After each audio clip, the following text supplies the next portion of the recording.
మంచి పనులు చెప్పినాం, ప్రభుత్వం చేసే మంచి పనులు చెప్పినాం, ప్రభుత్వం తరపున ఉన్నటువంటి లోపాలను కూడా ఎత్తి చూపే ప్రయత్నం చేసినాం.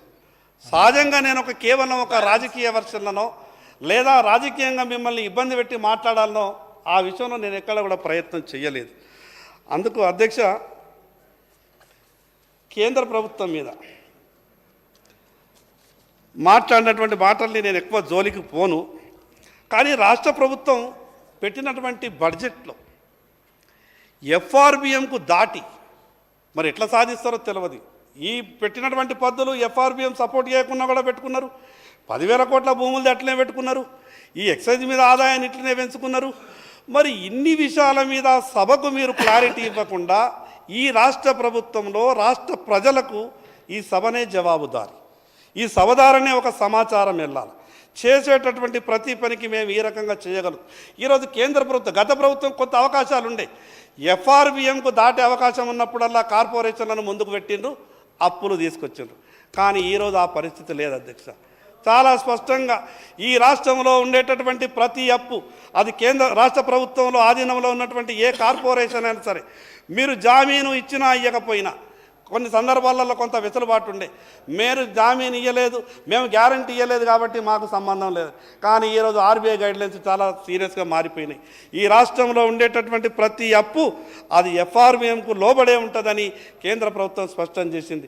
మరి అటువంటప్పుడు ఈ బడ్జెట్లో పెట్టినటువంటి పద్దులు 15,000 తేడా ఉంటే దీన్ని ఏ రకంగా మీరు సాధించగలుగుతారో? మీరు ఇచ్చినటువంటి హామీలేమో లక్షల కోట్లు ఉన్నాయి, పెట్టుకునేటటువంటి పద్దులు 100 కోట్లు. ఎక్కడ కూడా మీరు ఇచ్చేటటువంటి హామీలకు కానీ పెట్టుకున్నటువంటి పద్దులకు కానీ సరిపోతలేదు. కాబట్టి ఈ యొక్క బడ్జెట్లో మరొక్కసారి మీరు సవరించుకునేటటువంటి అవకాశం ఉంది. మీరున్నటువంటి ఈ విషయాన్ని ప్రజలకు వాస్తవాలు చెప్పే ప్రయత్నం చేయండి. ఎక్కువ రోజులు గొప్పలకు పోలేము అధ్యక్ష. మిగతా ఇంకో 8 నెలలు అయితే గడిచింది, ఇంకో 4 సంవత్సరాల 4 నెలల తర్వాత మళ్ళీ ఎన్నికలు వస్తాయి. వాస్తవాలు ఎప్పటికైనా ప్రజలకు చెప్పాల్సి వస్తుంది. మరి అంతకన్నా ముందే వాస్తవాలు చెప్పే ప్రయత్నం చేయండి. మీరు ఎప్పుడన్నా ఒక మాట అనుకున్నాం కానీ రాష్ట్ర ఆర్థిక పరిస్థితి బాగాలేదని చెప్పండి, ఉన్నటువంటి పరిస్థితి చెప్పే ప్రయత్నం చేయండి.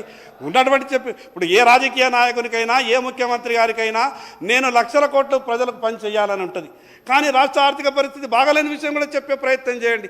ప్రజలు ఏమి తప్పు పట్టారు మీరు అనుకుంటూనేమో, మేము ఇచ్చినటువంటి హామీలన్నింటినీ కూడా తప్పుకుంటే ప్రజల నుంచి నిరసన వస్తారు. చివరికి ఈ ప్రభుత్వం ఒక ప్రయత్నం చేస్తున్నది. ఆ ప్రయత్నం మాకు వచ్చే బాధ అనిపించింది అధ్యక్ష. మీరు ఇచ్చినటువంటి హామీలని అన్నా పెద్దన్నా మీ గురించి ఇంత గొప్పగా చెప్తున్నారు అన్నా, మీ గురించి ఇంత గొప్పగా చెప్తుంది ఇప్పుడు అనుకుంటే ఎట్లనే అధ్యక్ష. చివరిగా ఒక బాధ అనిపిస్తున్నటువంటి విషయం ఏంటంటే అన్న అయిపోయింది పెద్దన్న అయిపోయింది అన్నా, లక్ష్మణ్ అన్న మళ్ళీ తర్వాత నువ్వేగా అయిపోయింది సార్ స్పీకర్ సార్ అయిపోయింది స్పీకర్ సార్ అయిపోయింది స్పీకర్ అధ్యక్ష మాట్లాడు. అధ్యక్ష గారికి ఏదైతే గౌరవ సభ్యులు భారతీయ జనతా పార్టీ